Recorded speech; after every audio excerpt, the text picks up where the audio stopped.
Hello and welcome to episode 204 of This Week of Gear Report for the 11th of April, 2024. We have got an exciting show for you today. I'm sure you're going to love it. You're going to want to stick around because, typically we have Kevin, suppressorman.com, who is the quiet hustler. He's the dark and quiet hustler today, I guess. Are you driving? You're not driving, are you? See, this bit's getting old, Kevin. Every week he comes on, he leaves himself muted, so we have to call out that he has suppressed himself. No, I'm down in Fort Stewart, Georgia tonight, working with. Wow. All right. So I dropped in for a few minutes to say hi and to introduce you to Tommy, who we met out at the gathering. Right? Yes, absolutely. And so, absolutely excited to link up with you guys and to get Tommy on the show and to hear a little bit more about what he's doing. Yeah, well, we appreciate that introduction and appreciate you sneaking out in your camouflage after dark, breaking curfew, no doubt, because you're a rebel. We appreciate you, Kevin. So thanks for the introduction. Thanks for stopping by. Stay as long as you like. Leave when you have to. Whatever you need to do. We appreciate you. You bet, guys. Thanks a lot. Thank you, Kevin. Yeah, happy to have you here.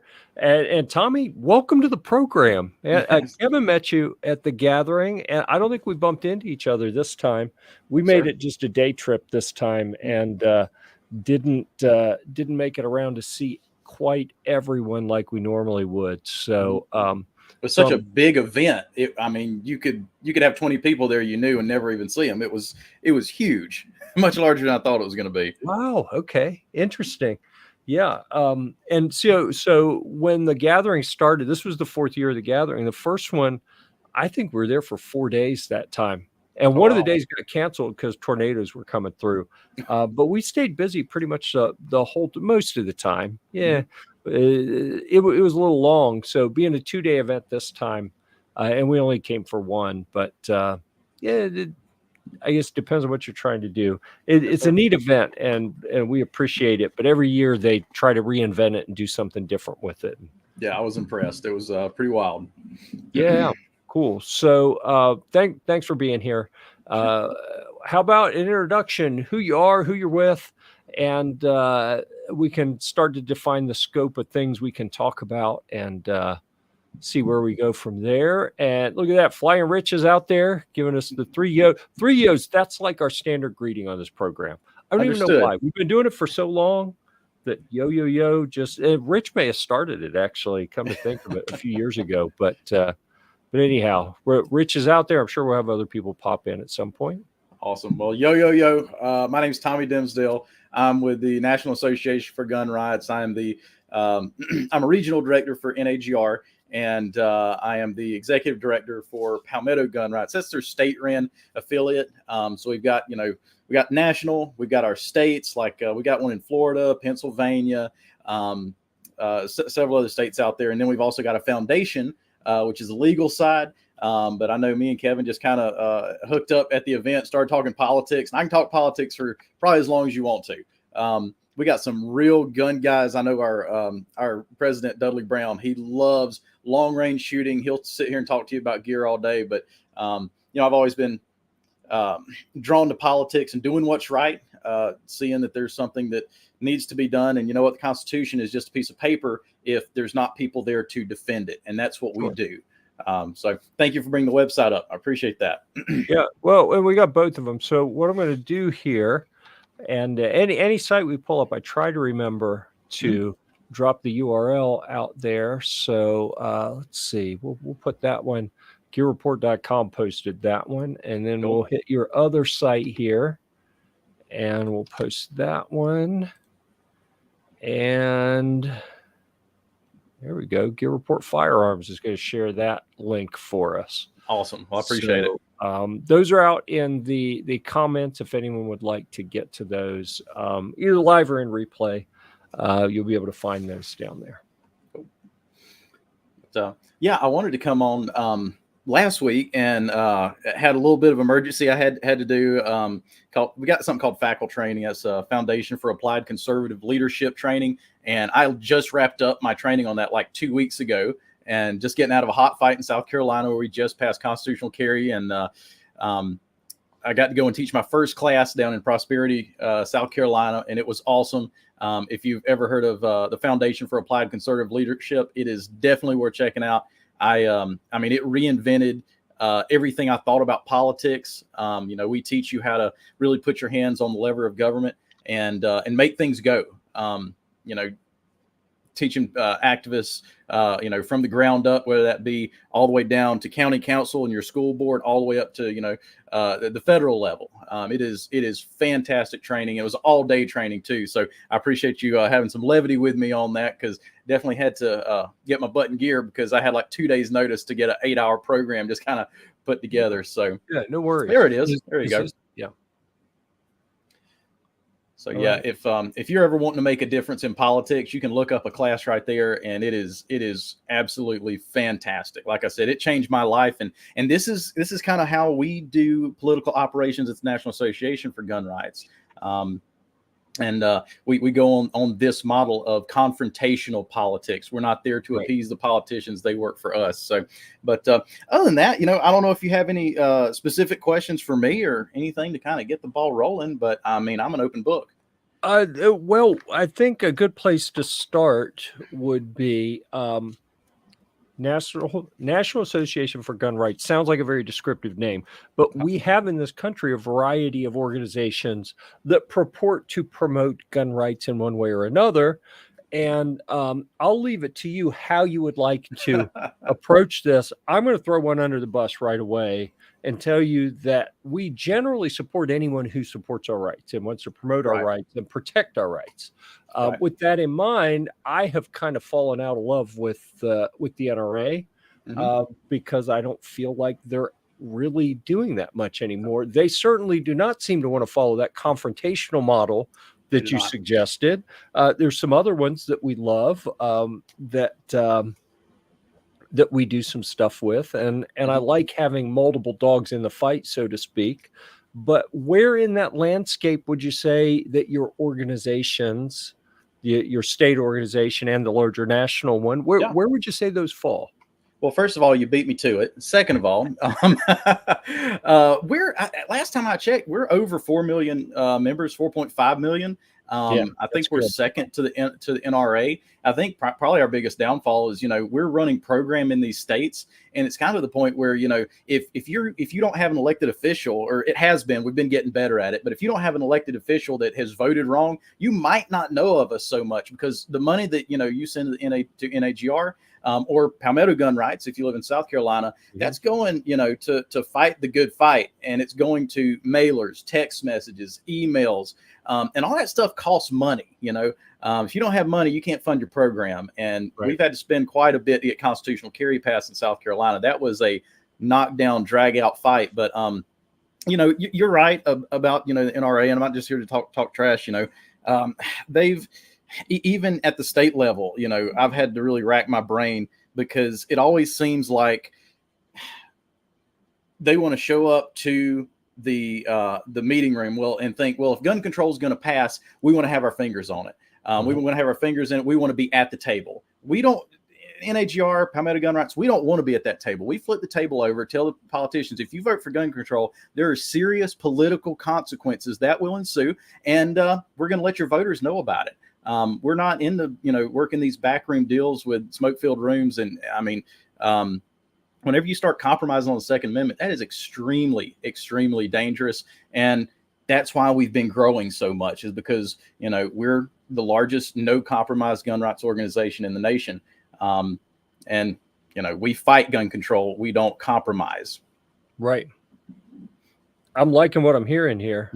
So, and that message, that message is a lot of the reason why I have I don't know your organization as well as I know GOA, right? As far as they're great guys too, and I like that you both have that same kind of no compromise message. And this is where I really want to say it again. I want to encourage people, if there are folks out there doing good things, I don't care if we have 20 organizations all fighting the same good fight, fighting for the right things. I want to support all of them. Of course, I want to put more resources towards the ones that I think are most effective and are taking the approach that I appreciate the most, which is why, if I need to renew my RSO certification and I have to be a part of NRA, maybe I'll do that. And I'm going to support the education side of what they're doing. But then I want to work with organizations like yours and some of the others that are doing the right things, and maybe not so much the ones that are all compromise driven. So I really appreciate you sharing some of that, because I've known more about GOA and less about you guys, but it sounds like I just hadn't been paying attention in some of the right circles. So I'm glad that you're kind of opening my eyes there. So you said that you have the national organization, and then you have in some states like the Palmetto Gun Rights. Can you talk a little bit about, like, are you in all states? Do you have regional, state, sub-state? How are things split up? And yeah, let's start with that.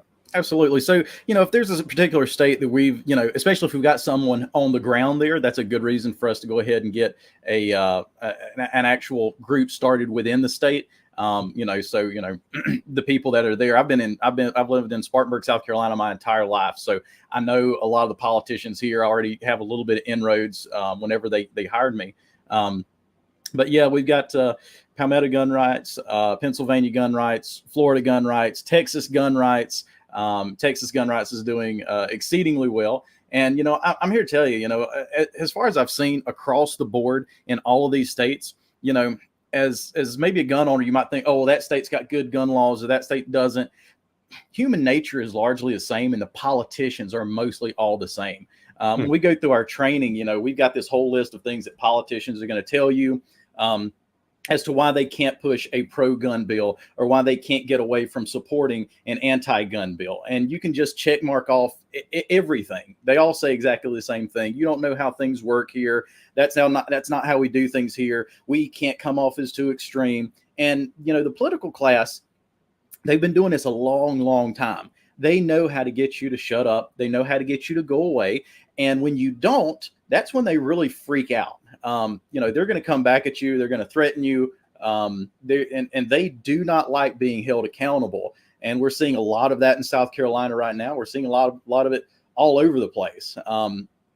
But like I said, I'm really proud of Palmetto Gun Rights. We just wrapped up a constitutional carry battle that's been going on for over a decade. I think probably about 12 years. Senator Lee Bright was the first one to introduce a constitutional carry law bill, and it's taken us this long. We got super majorities in this state, and we've had super majorities for a long time.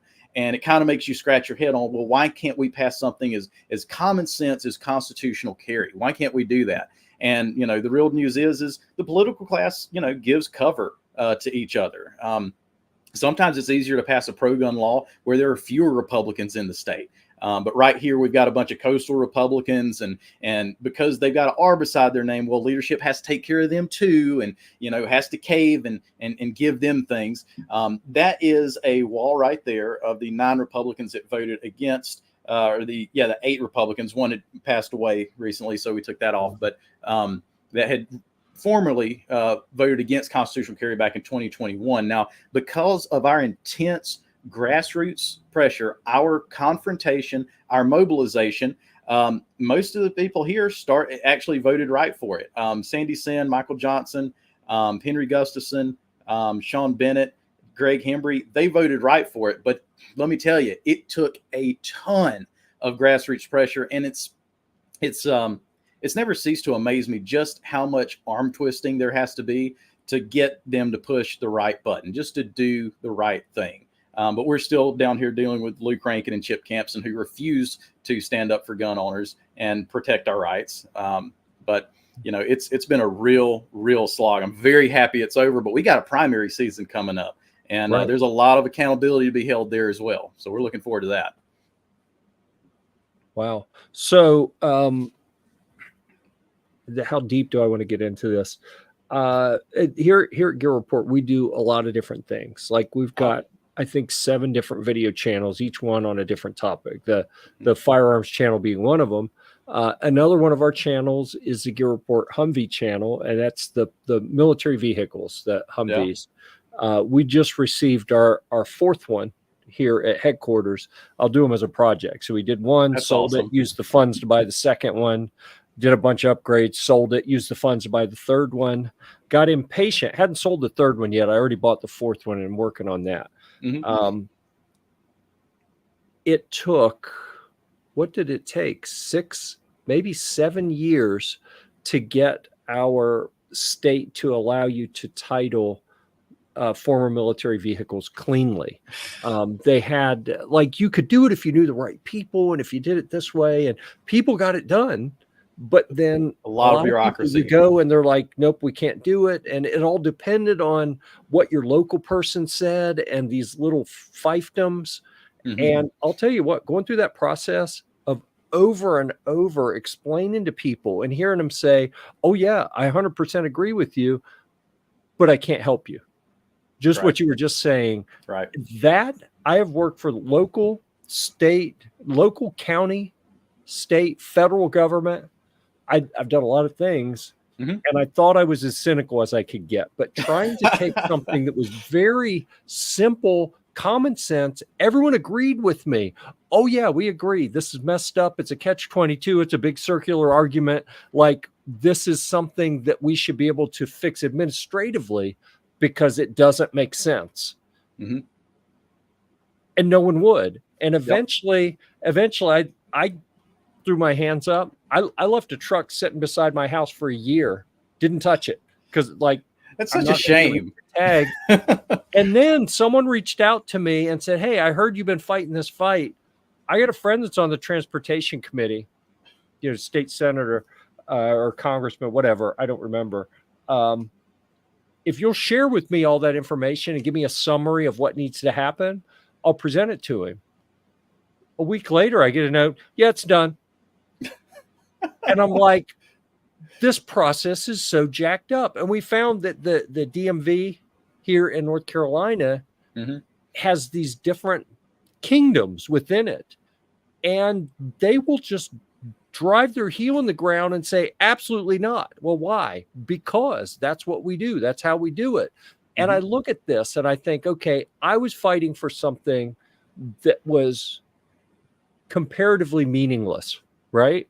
Being able to purchase and get a former military vehicle on the road is at best a luxury, right? This is not like, I have some innate right that I was born with to do this. Although maybe you could probably argue that they don't have a right to prevent me from doing it, but it's not in the same ballpark as the type of things you're fighting for. Right. I saw the ridiculous objections and, well, no, I just can't help you because, and I think, okay, as demoralizing as that was, as beat down as I felt dealing with that, dealing with something much more important and much more heartfelt, I think that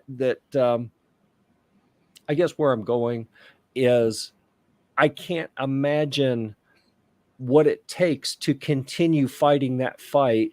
I mean, every win, you've got to celebrate it and really get some energy from it because like you have got to be beating your head up against the wall 98% of the time. It feels like it. Well, I mean, that's one thing that we teach a lot in our training. And I think that's partly what's wrong with the conservative movement, or at least the grassroots right now is and I'm paraphrasing a quote from our training, but I'll get as close as I can. It basically says, conservatives, they look at each individual crisis, each individual political issue as an issue within itself. And they don't build upon it and build upon it and build upon it. See, what the left does is they have spent decades fighting losing battles, and they've seen value in it. And because they have fought losing battles, now all of a sudden, not to get in the weeds and too much other stuff, now you've got transvestites who are reading books to children in libraries, and we're sitting here scratching our heads like, how in the world did that ever happen? Now we just got Joe Biden said we need universal background checks for all states from a federal level. And we're scratching our heads. How did that happen? It's because they were willing to fight losing battles for long enough. And when you do that and you build your list, you build your money, you build your organizations out, you gain strength by fighting good fights. And that's the problem. We look at a fight and we say, man, I don't know if I can take that on because, I don't think I've got the political capital to do that. If you're fighting the right fight, you will gain political capital, because the Republican Party, they don't gain people whenever they're caving on immigration, when they're caving on gun rights, when they're caving on the budget. Nobody's signing up for the Republican Party because they're excited about them. They're leaving the Republican Party. And if you take on those losing fights, whether you lose or win, if you stay with it and you have the tenacity to do so, eventually you're going to win. Now, it takes a long time. You can ask the left. It takes a long time. You can ask us. It does. But the problem is we're so easily bought off with the excuses from politicians. We're easily bought off with access of a politician returning our phone call. It makes us feel good, maybe a politician invites you out to dinner or some fancy banquet or something like that. And when you do those kind of things, you're giving up your power to that politician. Because what happens is you get addicted to that access and you become someone who is never a political threat to that politician, because you think, well, if I confront him, if I tell people that he's voting wrong, if I, expose what he's doing in the State House, well, then I'm going to lose my access. I'm going to lose his ear. I won't be invited to the banquet next year. So sure. I got to play nice. We're not about that. This is the confrontation and mobilization model, the confrontation of politics, the confrontation of politicians and the mobilization of people. We've got a saying, if you're not politically feared, you're not politically respected. And that doesn't mean that you got to go and be a jerk to everybody down at the Capitol. I'll go down there and I'm friendly with everybody I can be, but they know if they vote wrong, guess what? You're going to get mailers in your district. You're going to get people calling your phone and blowing up your inboxes at work. Like, it's going to there are going to be repercussions. I've heard more than one politician say, well, Tommy, and of course, it's usually politicians who are trying to explain away a bad vote, right? They're saying, well, Tommy, I'm the most pro-gun representative in Columbia, or I'm the most pro-gun representative in Raleigh. How can you say this about me? Do you know how many guns I have in my safe? And I look at them and I say, we don't look at how many guns you've got in your safe. We don't care if you've got an A+ rating with the NRA. We care about your vote. And that's it. I'm not going to audit how many guns you have. If you don't vote right, there are going to be repercussions for it. And eventually what we do is we link the legislative and the election season together. So many conservatives, they make a lot of noise during the legislative season. They need to vote against red flag. They need to vote for constitutional carry. We'll be back. And they just say, okay, we'll be back and we're going to go to the polls. But they don't mobilize people during the election season when it really matters. This is the most perilous time for a politician. And to expose their bad votes on things during that time when they're most vulnerable, that's how you get real change. And that's why I'm excited about my job. The good Lord has tasked me with, being involved in politics, and the day he relieves me, I'll happily go. But for right now, we've got a battle. And this is such an important one because gun rights, that's what protects everything else. You can look back to Australia when the lockdowns happened. They had military lockdowns over there. They had military going to pounds and lining the dogs up and shooting them because they thought that people with a heart might leave their homes to go rescue the dogs. That's how insane things are if you don't have gun rights. And of course, you can look through history and see that it's even much worse than that. But that's what's helping to keep corruption down, out of control taxation, federal land grabs, stuff like that. They still do these things, but they can't do them as much as they would like. And that's why they are coming after the guns. That's why Joe Biden just said we need universal background checks, which, if you want an explanation on that, it is a de facto gun registration scheme. Right. That's why this is so important that we fight these battles. Yeah. Well, you had to know several years ago when the BLM stuff was happening out west, and people showed up with guns and said no, and the federal government stood down. You had to know when that happened that was going to drive them completely crazy, and they were going to try to do what they could to make sure that citizens couldn't stand up to the government again. Absolutely. So, yeah. And you know, people try to turn it around like, well, you don't need guns or whatever. And or if a leftist brings that up, of course they all hate Donald Trump. And I'm not a huge Trump guy, but you know, whatever. I will use this argument like, okay, what if Trump became a tyrant like you think he's going to be? What if he starts, you know, rounding up homosexuals? What if he starts, you know, arresting all of his political adversaries? What are you going to be able to do about it at that point? And you kind of turn it around like that. Now, like I said, I don't believe it. I definitely don't believe that's going to happen. But, you know, for the sake of the argument, they really don't have a whole lot to say after that, because you're putting it back in their lap. You know, you never give governments power that they could eventually use against you. Yeah. I mean, history is pretty clear that it's just a matter of time. You give away too much power, and you know, virtually unlimited power attracts people who really want to have virtually unlimited power. And some of them really want it to do things that are good. Some of them want to do it for things that are bad. Some of them think they're doing good, but they're just idiots. And, you know, you can't take that power back when you realize, oh, wow, we put this person in and they have nefarious ideas, you know, motivations, or, you know, they told us they knew what they were doing, but I think they're an idiot. But now they got all this power and we can't do anything about it, you know? Exactly. But so, you know, that's, you know, once you give those freedoms up, you were saying that, you know, it's hard to get them back. And likewise, you know, with like constitutional carry, that's an offensive battle for gun owners to take on. And for those of you who don't know, constitutional carry, like the real definition of constitutional carry, says that if you can legally possess a firearm, so therefore you're not a minor, you're not a felon, you haven't done anything to give up your rights, but you know, you have your God-given right to possess a firearm. If you can legally possess a firearm, you should be able to legally carry it to protect yourself and your family in public without jumping through government hoops, without paying expensive fees, without waiting 45, 90 days. I think you said in North Carolina, right? Yes. So your guys, I think it's 45 days waiting period, I believe, before you get your CWPs back. You know, but the thing is we give governments these rights and then buy them back at a premium. And people are like, oh, it's not a big deal. It's just a permit. Well, I remember I went to, I was down in Columbia, and I was arguing back and forth with this Democrat during testimony, and I have a sea of red shirts behind me. Moms Demand Action, like there's 100 of them in the room, and I'm the only one there. And he starts going back and forth, and the key is to really just take the moral argument away from them, and this the moral high ground. And this is a real world situation. And I said, look, you know, if someone in your family or my family, God forbid, come under the threat of physical violence from someone. I mean, let's say, you know, I don't want to get too personal. Let's just leave a little vague, your daughter or your wife.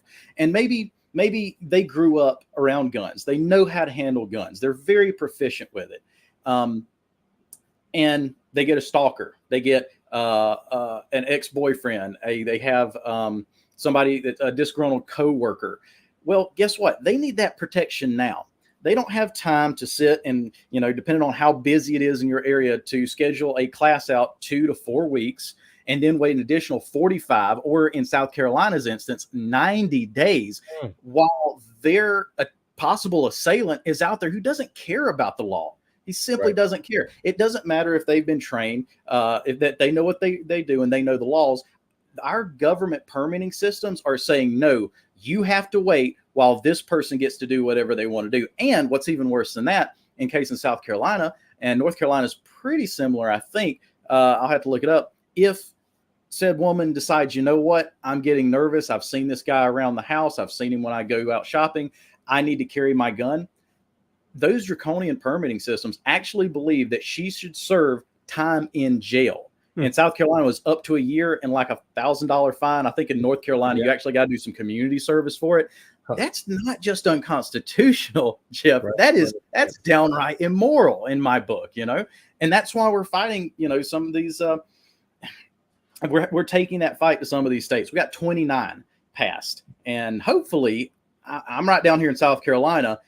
My next target is probably North Carolina to get this pro-gun legislation passed and free you guys up. And of course, absolutely, you need to go get training. I'm probably going to go get some training that goes above and beyond what the CWP teaches. That's crucial, but we don't need a government saying, no, you have to pay fees, you have to take our courses, and you have to wait.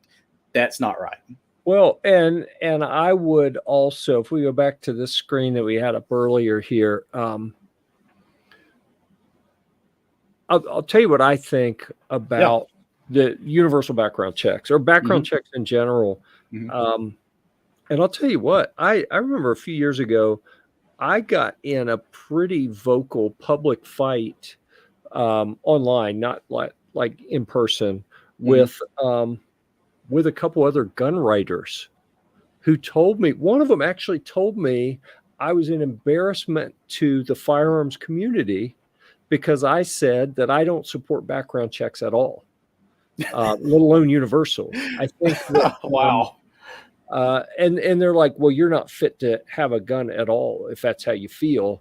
That's and nuts. What it came down to is one of these writers had a husband that had abused her decades ago, and therefore she felt like he shouldn't have one, and they needed a system to make sure he couldn't have a gun. And I said, okay, well, let's look at this. You remember a few years ago, who was it? It was Barry.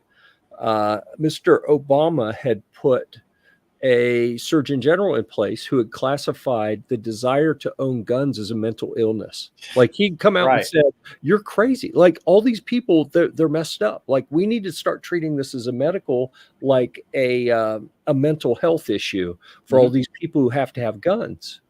Well, if we have universal background checks, then it's up to whoever is giving the thumbs up or thumbs down to decide what disqualifies you.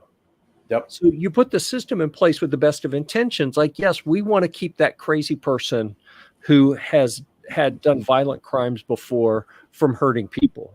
Any reasonable person would agree that it's in society's best interest that those people don't hurt more people. Right. You don't have to agree on how, but I think it's easy for everyone to agree that it's probably bad if that people hurt other people. So, maybe legislation gets passed, systems get created and grow and flourish, and in typical bureaucratic fashion, keep clawing a little bit more power and a little bit more power and a little bit more. Sometimes through legislative action, sometimes through just deciding we're going to expand how we enforce this and reinterpret things. And next thing you know, you get an administration who comes in and says, oh no, if you want to have, if you think having more than, pick a number of rounds, 5 rounds is reasonable, then you're crazy and aggressive and you're probably a domestic terrorist. So if you voted for whatever, if your Facebook page shows whatever, if you click the little smile emoji when someone posted something, anti whatever, anti or wrong think, sure, then we think you're mentally unstable and you shouldn't have them, and therefore, we're going to deny your application, or even worse, maybe we need to come get them from you. I mean, how do you stop it once you put universal checks in? Wait a second, G-Webs, you don't get to withhold the thumb here. You want to hop in with some comments here, G-Webs? You're welcome to. I know G-Webs is a very one of the most aggressive, staunch supporters of the Second Amendment and gun rights that I know. We need more of them. He's going to give us the thumbs because we're talking about good stuff here. But I have serious reservations about any scheme that cedes power because it's so hard to get it back. And even if you think like, well, but I like what the people are saying, and I think that they're going to, do good things, and these background checks are gonna help people. Yeah, well, whatever. That's what you think today, but you don't know what's going to happen once you've given them that power and the next group of people get in. And I'm not even saying I agree with what they would do today, but even if you want to use that argument, you have to think ahead. You can't just think about today and who's in place today. You got to think, wait a second, what has happened historically? Every time you cede power, it attracts people who want to abuse that power. Eventually, someone's going to get in and abuse that power. Yep. Well, I love looking back at the founding fathers because, I feel so often that we are on the defense, like all the time on guns. It's constantly defense. And if you're constantly on the defense, you're never going to move the needle in the right direction. But I love, I've researched the founding fathers as much as I can. And Benjamin Franklin had a saying, and I think this is a part of natural law. He said, as nations become more corrupt and vicious, they have more need of masters. Now, what that means is the more immoral we become, the more laws we need to govern ourselves. Because when this country was created, they called it the Great Experiment. And the reason they called it the Great American Experiment is because, well, they were going to try something that hadn't been tried since probably the days of Israel. And that was, are we virtuous enough? Are we responsible enough to be able to take on the ardent task of governing ourselves? And because and before the revolution started, they said, well, we're going to try this out first. So they started living morally. They adhered to the 10 commandments, and they found out that it's not just this list of commandments. It's, oh, if you do this, you're going to hell. If you do that, you're going to hell. No, they're put there because it makes your life better if you're a moral person in most cases. And when society became more moral, they started reaping some of the benefits of that. There was less violence. There was less crime because we were good to one another, not because, just these commandments said so, but because, we cared for one another and had legitimate love. That we are a nation that has become more corrupt and vicious than ever. And that's why you see more and more of these laws pop up. Now, that being said, I feel like we're always on the defense for gunfights, but the offense version of this, and not to get religious or anything, but, George Washington said that religion and morality are indispensable support. He was talking about our public school system, about having religion and morality being taught in the public school system. Now, he had those two together, and it's not just because it was rolling off the tongue. If you just have religion, well, you can have religion that's immoral, because it's made out, man can conjure these things up. But if you just have morality too, that's what we're seeing today. Well, it's immoral to say that a man can't be a woman, right? It's immoral for those things to happen. And there's no foundation to back that up. But, I can send it to you later, but, I've got data. Whenever the Bible was taken out of schools, that's in mid 60s. That's when you see, STDs, out of wedlock births. You see kind of the decay of society just start to skyrocket right there. And, we've got, all you have to do is look on the internet, we've got a victim mentality among all of us. The internet has shown us, and our society has shown us that, if you can prove that you're a victim, then that means you're more moral than the person who's less of a victim than you. But what I'm saying here is we've got to get back to being more virtuous, loving with one another. You want to see gun crime go down? You want to see violent crime go down? We started adhering to some of those things our founding fathers did. You're going to see that. You're going to have less need of masters. And when you do, there is more freedom. So like I said, I didn't want to get religious or anything right there, but that's what I found to be true. Sure. So let's try a little exercise here, going through the website and talking about different resources that you guys have available. Sure, so absolutely. Go into resources. I got a couple of them opened here. And what are people going to find on the Bill Watch page? You're going to get some updates now if you sign up with the National Association for Gun Rights, especially if you live, in a state that we're, involved with. You are going to get updates about this kind of stuff. You can give us your phone number, and we'll text you if there's something that you can do, especially if you can do. For a bunch of these bills you see right here, these are things that we are fighting from the national level. If you want to go on also, of course, you're going to get updates. It's going to show you what we support, what we're monitoring, something we might be neutral on, but we realize, hey, there might be some anti-gun amendments going on this. We've got a team that is watching that. Now, I'm one of the state guys, so I'm not on this task particularly, right. But what's neat is you can go in here and you can sign petitions to oppose certain bills, to oppose red flag. If you're in a state that doesn't have constitutional carry, there you go. There's one right there. And you put your first name, last name, email, and zip code. The zip code is to determine what district you're in. Right. Here's the neat thing about this, Jeff. And there's so many organizations out there, and I can't name them because I don't know who, but I know a lot of organizations. If you're scrolling through Facebook and they want you to sign a petition to, do whatever, I guarantee you most of the time they're just building their lists off of it. They're just using it as advertisement so they can ask you for money later. Now, don't get me wrong.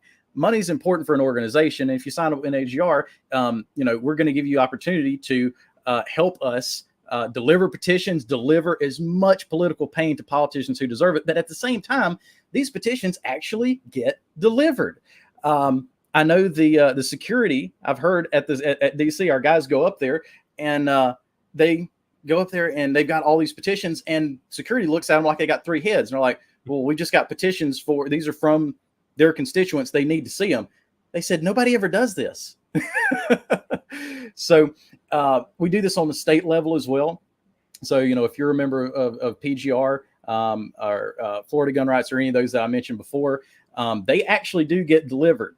And there is no better way to make an anti-gun politician, whether they're Republican or Democrat, and sometimes especially if they're Republican, turn either ghost white or three different shades of red when you plop down several thousand petitions or a stack of petitions this big and say, these are from your constituents. You better vote right. Yeah. Right. Okay, good.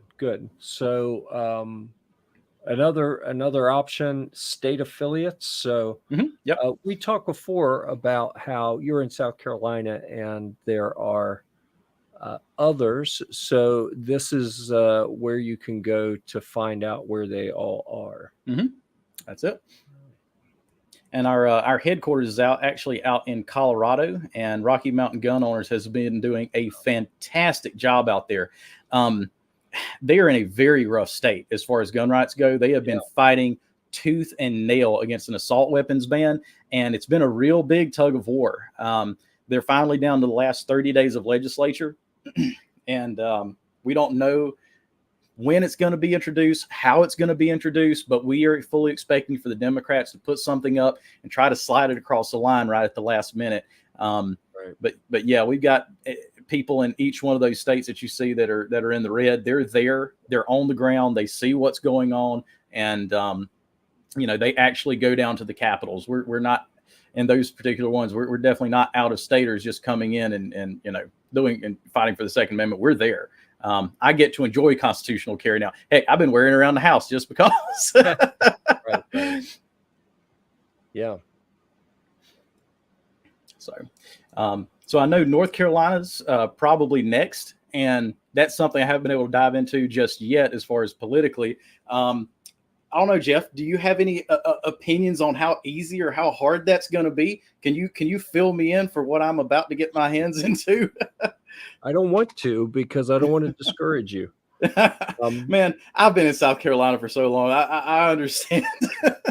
So, but I'll kind of relate it to something. One of my kids is looking for college internships and is getting worried about, the trouble finding them and then how that's going to translate into the job finding process, when he graduates. And I've said, the world works whether you're looking for a job or trying to pass legislation or whatever. Unfortunately, it often comes down to relationships, and especially I think the more power is involved, the more relationship dependent it often is, and that's sad. And like, we were founded to avoid that, at least ostensibly on paper. That's not the way it's supposed to work. Yep. But I mean, you mentioned political capital earlier. I mean, I literally had a state senator tell me he agreed with me on what I was fighting for. Oh yeah, completely agree with you. But I can't help you out now. I can't burn the political capital to make that happen. And then all it took was getting the right person. So, so what I would say about what's your fight going to be like? Hey, depends on who you know. Depends on if you know the right people. You know the right people, they can make things a whole lot easier. And it really pisses me off. You know, it's like not all voices are created equal. It's like the voices that the people in charge like are created much more equal. And that's incredibly annoying. DJs want to know, what do the colors on the map represent? Some of them are constitutional carry states. The red ones are where we actually have state groups there. The yellow ones are the constitutional carry states that we've gotten it passed in. I know it's actually been amazing, DJ. You would not imagine how fast like some of this stuff has rolled. When I first joined the National Association for Gun Rights, that'll be 4 years in June. We had, I think, 15 states, and they have doubled in the last 4 years. So, you know, I know things can look negative, but you've got at least one gun rights organization in some of these states that are, and some of the grassroots ones are doing a fantastic job as well. And sometimes we come in and give them that extra firepower that they need to, you know, drive home some of that political pressure. But yeah, the yellow ones, those are constitutional carry states, and hopefully that North Carolina one will be turning yellow one day. And like I said, it takes years because it's a long-term fight. But the thing is we got to prove to politicians that we will come back. They know how to make you shut up and go away. And I'll give you an example. In South Carolina, was we started pushing constitutional carry really, really hard. And a politician is going to do the least amount of work that they can. They're going to give you as little as they can. And so they started floating an open carry bill. And some gun owners might think, oh, well, that's a good idea. That's a good thing. And it's, theoretically, it is. But that's not what we were demanding. That's not what gun owners wanted. And we knew what that was. We knew that it was an attempt to get us to shut up and go away and push constitutional carry way on down the road. The chairman of the committee is a guy named Micah Caskey. He is a member of what we call the Rhino Caucus down there. When I first met him, it was my first time in the political offices of Columbia. And I handed him my testimony. I said, hey, if I don't get to do it today, I just want to have you have a copy of it. He's like, oh, yeah, it's not like I haven't seen this thing 100,000 times this morning, because we had been sending, emails to his inbox. And he said, listen, I'm with you, but you don't know what the hell you're talking about. We can't just do that. And I was like, no, sir, you can. And you can bet that if leadership wants something passed, and you've probably seen, in your own life, if leadership wants something passed, it'll get passed 2 weeks, easy, done. Yeah. It wasn't 2 weeks later, we were bringing up constitutional carry in his conference committee. And that's because we didn't back down. We weren't placated. We weren't that little puppy dog at the Thanksgiving table that's just begging for scraps, Sure. That's one thing, we talk about in our training. We don't want you to be that puppy dog. We want you to be this German Shepherd that jumps up on the table, eats the turkey leg, and maybe if the politician's lucky, they get a side of gravy, because just voting right is not enough to get a pat on the back from us. You're supposed to vote right anyways, we didn't fight open carry at all, but we didn't take that as the win that some other people would have, because we knew the closer you get that football to the end zone, the harder it is to make a touchdown. And, we weren't placated. We kept driving home constitutional carry. And you know what? It took 4 years after that, but we ended up getting it. And it's cleaner than a lot of the other constitutional carry bills that are across the nation right now. Not as clean as I want it to be, but, like I said, it never ceases to amaze me just how hard you got to twist arms to make them press the right button. It's that simple. Press the right button, we'll leave you alone. Thank you, DJ. I appreciate that. Sure. Let's see. So, and DJ, by the way, I think was out at SHOT Show I don't know if he ever made it in the building. I think he was supporting gun websites and some of their stuff, and may not actually made it. I was hoping to meet him when we were out there, and didn't get to. It's something he hadn't been able to do yet. But first time I've seen him since then, had a chance to comment on that. Let's see. So you got news stories, so people can keep up to date on what's happening. Yeah. And I think as we see the different things that different states are doing popping up as news stories there, it also kind of brings me back to what we were talking about with, well, we didn't touch on it exactly. Being in North Carolina, I got scared a couple years ago watching north of me in Virginia, where they had, I believe, a supermajority, and they threw everything and the kitchen sink, and then they made some shit up to throw as well. I think there were over 140 anti-gun bills in one session, and it seemed to be a test that the party was watching nationwide to see how many do we have to throw at the wall before we can overwhelm them and get this idea of compromise through. Like, hey, if the expectation is we're going to compromise on things, then just keep throwing things at the wall. That's right. Some of them will get through. And when I saw that it worked for them and they got a few things through, and then we had organizations celebrating, oh, well, we beat this one and that one. I'm like, do you see all the terrible things that got passed that shouldn't even been talked about, let alone getting passed? And now you're going to celebrate the super egregious ones that you were able to defend, but then those other ones made it through. Yep. And that's why it's so important not to compromise on this stuff. We talked about another gun rights organization earlier, Negotiating Rights Away. They have a very bad habit. And I know we're gearing up in New Mexico right now for a possible special session that's geared towards gun control. And because we put down some pressure out there so far, they're backing off on their rhetoric, but that doesn't mean that we back off on the pressure. Right. A lot of times what they'll do is they'll get a Republican senator in there or somebody to make a bad bill better. And that is the worst thing that you can possibly do, because what it does is it allows a very bad bill. It makes it more palatable for it to pass. Yeah. And that's what happens when you go to these compromise tables is you take something that might not have passed before, but now because you compromise, well, guess what? Now it's going to pass. Or being the devil's advocate, you could say, well, we could have got something much worse. Well, here's the deal. If you're linking the legislative and the election season together, guess what? If they want to vote for a red flag bill and pass a red flag bill right off the bat that, doesn't have any compromise in it, it's just a plain flat out bad bill, you can rake some Republicans over the coals for voting for something like that. But if they compromise, the Republicans will end up voting for it and saying, well, I voted for it because it prevented us from getting something much worse. I would much rather go against some politicians in the election cycle and expose their bad votes on a purely bad bill than something that gives them an excuse and gives them a way to shield themselves from grassroots pressure. Sure. Compromising on that stuff is extremely dangerous. Second Amendment, exactly to your point. Well, yeah. Well, there's one guarantee when you compromise, and that's you're losing something. Yeah. And, there may not be a guarantee that you're going to save everything when you're no compromise, but at least there's no guarantee that you're going to lose something. And a lot of times you'll be surprised. There's a lot of fear mongering. Oh, we're going to get something worse. What happens when you stand up to the schoolyard bully? They back down, don't they? Well, when gun rights activists stand up to the to the political class, they usually end up backing down. They hold this threat of, give me your lunch money or I'm going to beat you up. Pass this compromise bill or we're going to pass something worse.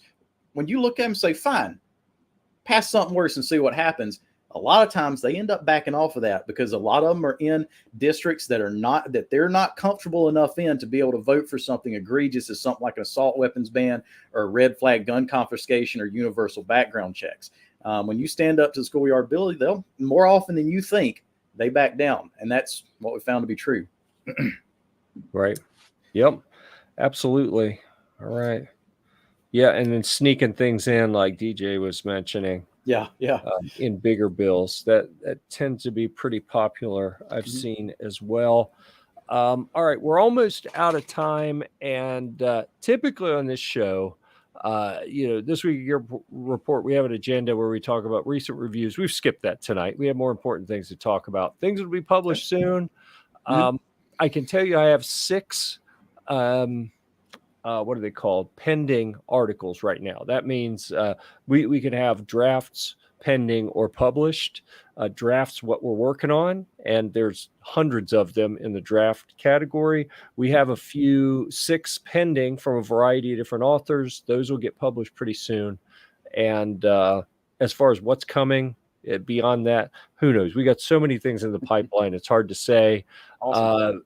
TJ, I should have mentioned TJ, our co-host, our perpetual co-host, for the duration of this week at Gear Report is in. He's on the east coast of Florida. They had some storms pass through. He sent me a text about an hour before the program and said a storm knocked out our internet. I don't know if I'm going to make it tonight. And of course, I had some choice words for him, but I also understand that it's out of his control. So that's why TJ's not here. We haven't had Repeal the NFA or Boo ATF on the screen nearly as much as we normally do this week. And Kevin checked out, so he will not be doing the patch of the week like we normally do. But the last segment, the other segment, the Gun Snob's favorite segment ever, we are going to do real quick, and I'm going to keep it super quick because it has to do with one of our other channels, and that is Guitarmageddon. All right, we're going to do it really quick, all right? Because I have 3 things that I'm going to show you. I'm going to tell you there's going to be more up on the Guitar Gear Report video channel on Rumble, and maybe some written stuff on Gear Report. A new guitar just showed up from the Fender Musical Instrument Company, their Squire brand. They sent me one of their new, they call it the Debut Series. It's their new budget guitar. And for $120 on Amazon, this is actually a very nice guitar that played well out of the box, slightly thinner than like a Mexican or a USA Fender, but it has a lot of things going for it that you typically wouldn't find in that in the kind of sub $300 to $500 range. And to me, this is a shot across the bow. We don't see this much in the gun community where a brand will strategically bring something that is way better than it should be for its price point so they can box out some of their competitors and hurt them. That's what Fender's doing. A lot of Chinese companies have been bringing really cheap guitars like this is probably about the equal. Gear-It is a company. You never heard of them. They're a new Chinese company. This is probably the equal of a $750 Mexican Fender, and it was $98 shipped off of Amazon. Freaking crazy. Goodness. Right? That's the Wish version, huh? Well, it pretty much is. And it's something we hadn't seen in a lot of other industries where they're just getting their legs chopped out from under them. So Fender here has brought, I'm going to call it a $250, $300 guitar to the market for $120 to try to hurt some of their competitors. Also kind of copying Fender from Ghostfire, we have a very, very nice padded gig bag with some extra straps and a neck holder inside that is that's actually came in to go with that other one. And I'm not even going to open it. We have a powered pedal board that's in this bag that we'll look at. I'm going to unbox that the rest of the way and do a video on it to put up on the Guitar Gear Report channel. We'll do the case. We've already got a couple videos up. Actually, nope. They're only on Amazon. I put those videos on Amazon. I haven't put them on the Guitar Gear Report channel. We'll get some up on that Squire Debut Series here shortly. And now, do you have any YouTube videos of you playing? That's kind of what I'm interested in. A little bit. I'm not a very good guitar player. I've been reviewing gear since 2009. You're probably better than me. Thousands of products.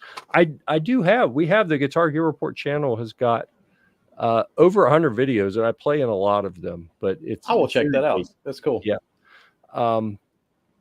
So let's see, where else was I going to go here? I had some, oh, and then the Humvee stuff. So I've been kind of light on the Humvee videos.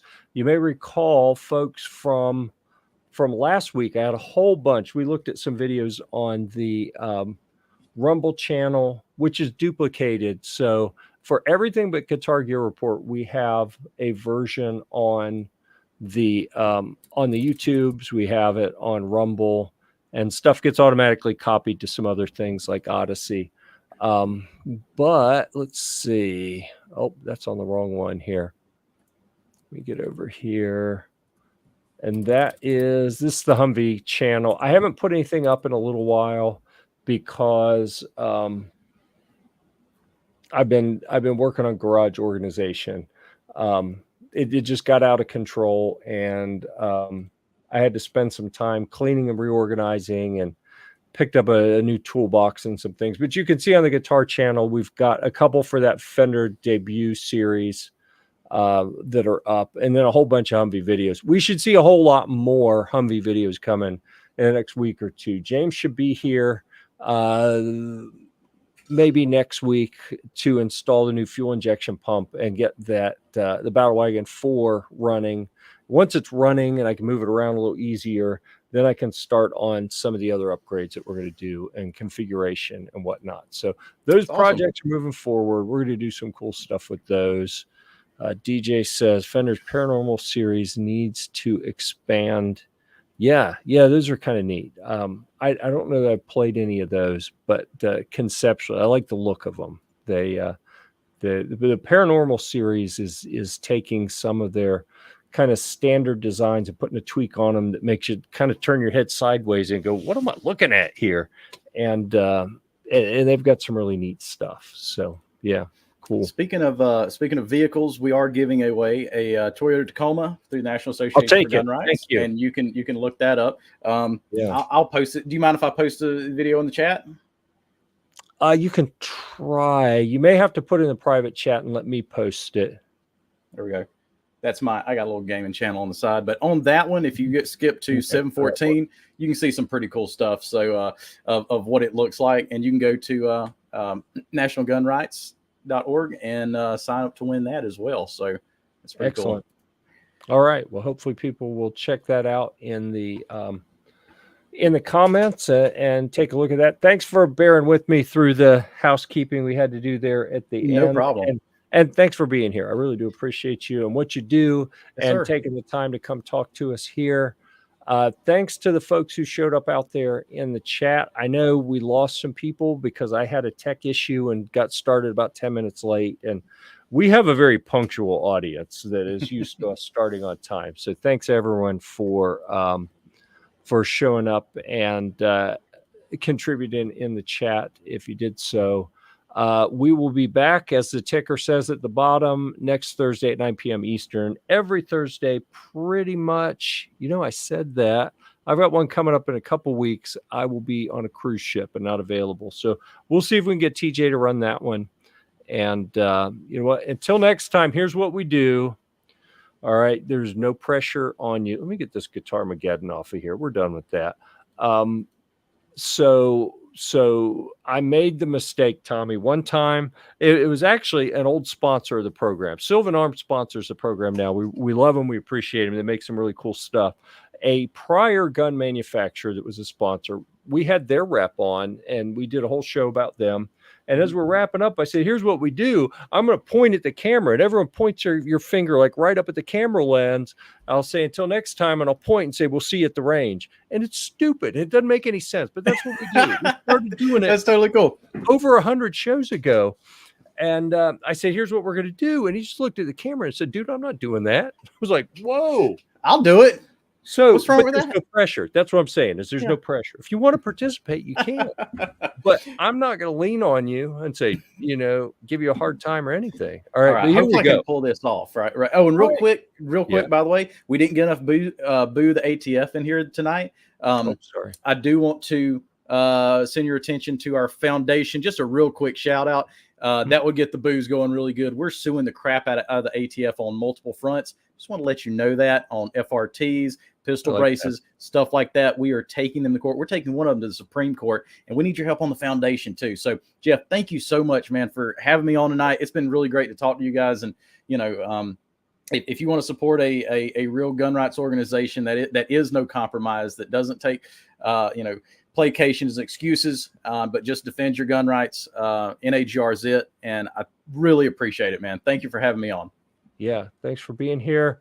Until next, warm your finger up, brother. Until next time, we'll see you at the range. See you at the range.